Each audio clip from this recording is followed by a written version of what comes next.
কবিতাৰ শিৰোনাম ভাল মানুহ। ভাল মানুহ দেখিছে, ভাল মানুহ কলম নে নাঙলে ভাল কৰে মানুহক।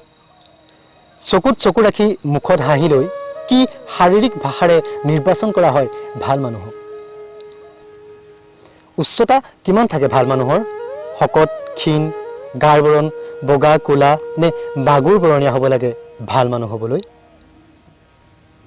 টকা সম্পত্তি কিমান লাগে ভাল মানুহ হ'বলৈ? স্বাক্ষৰ, নিৰক্ষৰ কিমান উচ্চ শিক্ষিত হ'লে ভাল হয় মানুহ? গাগলছ, অডি, BMW কোন ব্ৰেণ্ডৰ কি সামগ্ৰীৰে ভাল কৰে মানুহক? কথা আৰু কামৰ কেনে সম্পৰ্ক ভাল মানুহৰ? তুমি বিচাৰি আছা নেকি ভাল মানুহ? আৰে বাদ দিয়া বিচাৰিবলৈ ভাল মানুহ। যেতিয়ালৈকে দাপোনৰ সন্মুখত থিয় হৈ আমি হত্যা নকৰোঁ এজন বেয়া মানুহ, তেতিয়ালৈকে আমি বিচাৰি নাপাম কোনো ভাল মানুহ। ধন্যবাদ।